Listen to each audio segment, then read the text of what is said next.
Hola amigos, bienvenidos a Rimbel 35. ¿Qué tal estáis? Hoy nuevamente con nuestro amigo el ufólogo andorrano Artur Oms. ¿Qué tal, Artur? Bienvenido. ¿Qué tal, David? Muchas gracias y nada, un saludo a todos los seguidores de Rimbel 35. Porque hoy nos traes investigación propia. Has estado en Colombia, has estado en Brasil, acabas de llegar ahora de este viaje y me estabas ahora contando que has investigado casos OVNI espectaculares. Yo, antes de Eh, empezar, me gustaría que nos hablaras del famoso Chupa Chupa, el caso Chupa Chupa de Brasil, mítico caso. Los que conocemos la ufología no nos suena nada raro, ¿no? Cuéntanos un poco qué es eso del caso Chupa Chupa y luego nos hablas un poco de tu trayectoria estos días en Sudamérica. pues mira, el caso Chupa Chupa creo que fue en el año 78, donde unas extrañas luces en la isla de Colares empiezan a dejar sin fuerzas a muchos de los habitantes de la propia zona. Creo que llegaron a fallecer tres personas. Una doctora de ahí empieza a hacer una serie de análisis y ve que los glóbulos rojos de las personas que ven esas luces bajan de forma estrepitosa. Incluso hubieron, David, unas luces muy extrañas que estaban muy cerca de los tendidos eléctricos. Aquello tomó tal envergadura que incluso el gobierno tuvo que tomar cartas en el asunto y envió a Holanda, que al final, al cabo de los años, acabó misteriosamente suicidándose, se colgó. Ahí se desclasificaron ciertas fotografías, no todo el material, puesto que mucho del material aún hoy en día continúa clasificado, pero aquello nos da una pista bueno, nos da una pista y nos pone sobre lo que sería nuestra investigación reciente, que está calentísima porque hace nada, 4 días que he llegado a Europa. Vale, ¿y qué has descubierto? Cuéntanos. ¿Cuáles son los casos Pues, que te han impactado más?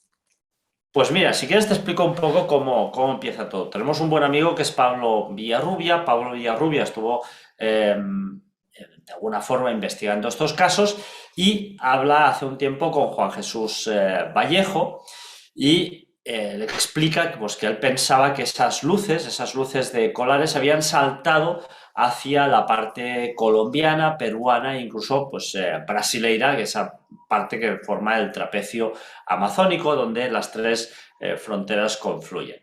Un día hablando con Juan Jesús Vallejo, le digo, ostras, mira, a mí me haría gracia venir al Amazonas a investigar algún caso de ufología, y empezamos a mirar y él encontró una tesis doctoral de una doctora colombiana que había investigado unas extrañas luces conocidas como los mochacabezas. Los mochacabezas significa cortacabezas. ¿Por qué, David? Porque esas luces, según las leyendas que corrían por la selva amazónica, que nosotros luego pudimos comprobar que de leyenda no hay absolutamente nada, que era todo cierto, lo hemos podido comprobar, esas luces cortaban las cabezas de ciertas personas.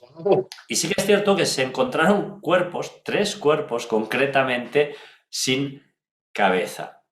¿Qué hacemos? Pues agarramos un avión y nos vamos hacia Bogotá. De Bogotá saltamos a Leticia y en Leticia, pues ya sabes, río Amazonas, barcas y hacia la selva amazónica, visitando pues Puerto Nariño, el lago Tarapoco, islas como la isla del Cacao, que ya está en territorio peruano, y ciudades como Tabatinga. Y ahí empezamos a preguntar a las personas. Y ahí lo que nos encontramos, David, fueron casos de ufología de manual. Casos muy recientes, no estamos hablando de como la ufología mítica y la de toda la vida, de casos de hace 30 años, del año 78 o casos del año 80. Estamos hablando de casos, algunos de ellos del 2014, 2015, y de que estas luces, estas extrañas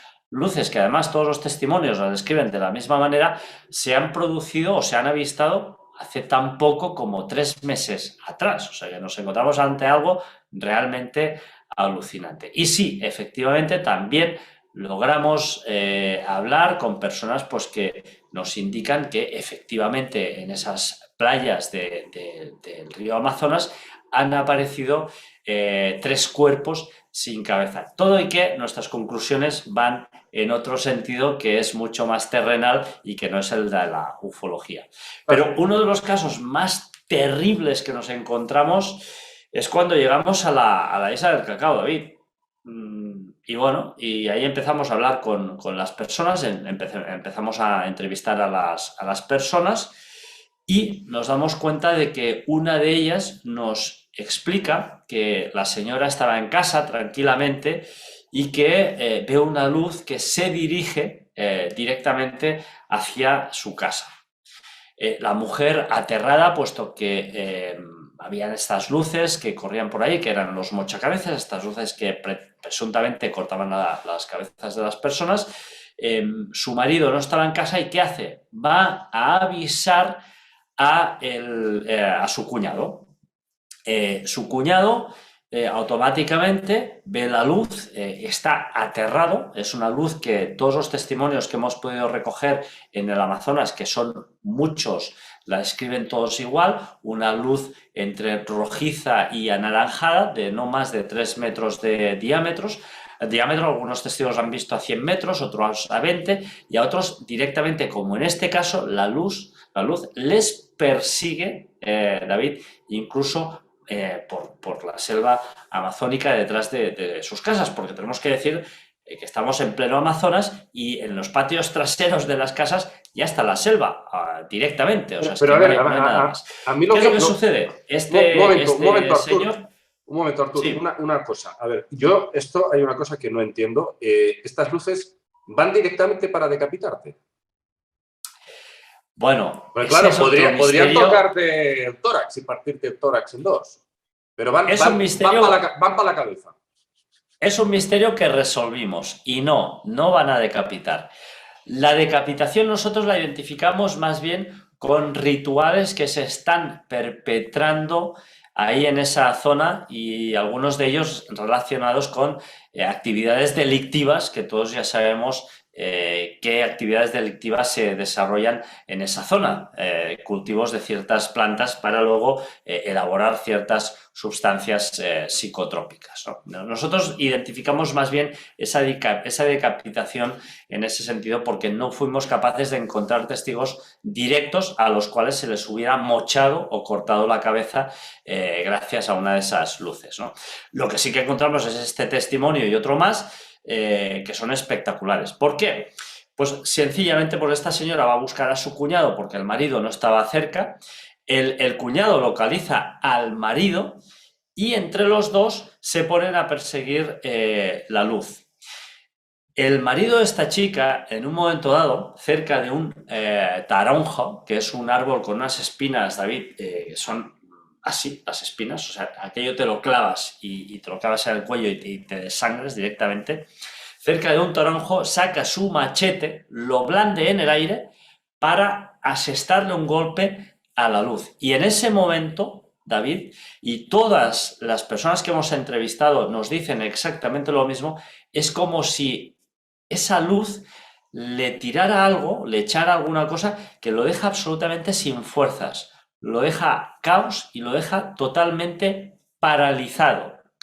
El cuñado, que estaba unos metros más adelante, ve como esa luz que perseguía a su cuñado se estrella contra ese árbol, contra el taronjo, que por cierto habían unas espinas arrancadas en la zona en la cual se estrella la luz, y ve que esa luz, y ahí viene lo fuerte, David, esa luz deja de ser una luz, se transforma en lo que parece ser una forma antropomorfa, es decir, una forma con cuerpo humano, que iba literalmente flotando, se vuelve a elevar, cae justo al lado del taronjo de este árbol, sin tocar el suelo, pero deja una especie de extraña marca, se vuelve a elevar, se transforma nuevamente en una especie de luz y en ese justo momento el cuñado saca una escopeta, dispara hacia la luz con un tiro certero. Él nos asegura que la puntería la tiene perfecta y que a esa distancia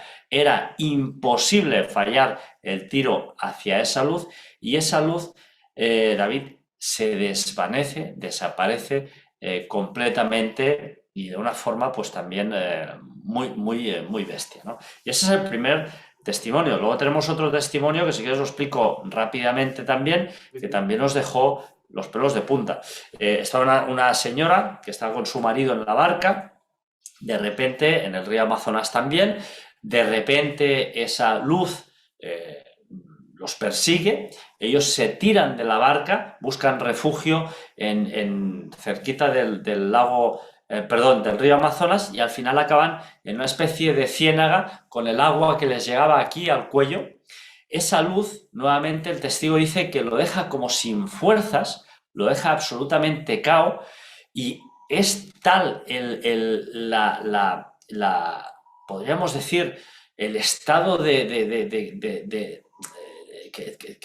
está este hombre, que no tiene fuerzas absolutamente para nada, que le tiene que pedir a su mujer que le muerda en la espalda para mantenerse consciente. ¿Por qué? Porque ya llevan 6 horas en el agua y este hombre ha perdido completamente las fuerzas. Tendrías que ver a este hombre, un hombre pues rudo, acostumbrado a levantar pesos que ni tú ni yo podríamos levantar.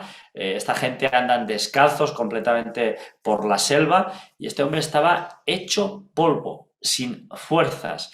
La mujer le muerde fuertemente a la espalda. Cuando el hombre nos explicaba cómo le pidió a su mujer que le mordiera, el hombre agarra el brazo y él se muerde de tal manera que se dejó aquí la marca en el brazo, David. Juan Jesús Vallejo y yo estábamos alucinando, que también estaba mi hija que lo vio, estábamos alucinando como él se mordía el brazo y diciendo, oye, si no llega a ser por mi mujer que me mordió y me jaló, me sacó fuera de la ciénaga, yo hoy no estaría vivo. Esa luz les persiguió desde la barca hasta adentrándose dentro de la selva y estuvo ahí pues 6 horas acosándolos hasta que al final desaparece. Testimonios desde luego impactantes. Esto parece la película Predator, o sea, estamos hablando de qué física hablamos. Bolas de luz que se transforman en seres antropomórficos, adoptan la forma que quieren, ya puedes intentar defenderte que van a por ti. Esto es una inteligencia claramente hostil, claramente hostil. Y muy es hostil curioso, y de hecho, sí. Es curioso que suceda ahí en mitad de la selva, donde precisamente se puede hacer poca cosa una vez que van a por ti. Sí, es curioso, David, porque además somos los primeros investigadores que se han desplazado al terreno, que han investigado todo esto y nos recuerda muchísimo a las luces de Colares, puesto que los testimonios se quedaban sin fuerza. No pudimos realizar un análisis de sangre a las personas, pero sí que nos cuadra mucho con lo que ahí sucedía en Colares, ¿no? Es como si los glóbulos rojos de la sangre de estas personas descendieran y por lo tanto pues, se quedan muy hechos polvo, se vacían como si se quedaran sin fuerza y se quedan ahí pues que prácticamente no pueden reaccionar ante nada ni nadie. Lo que sí que te puedo decir, David, es que esas personas...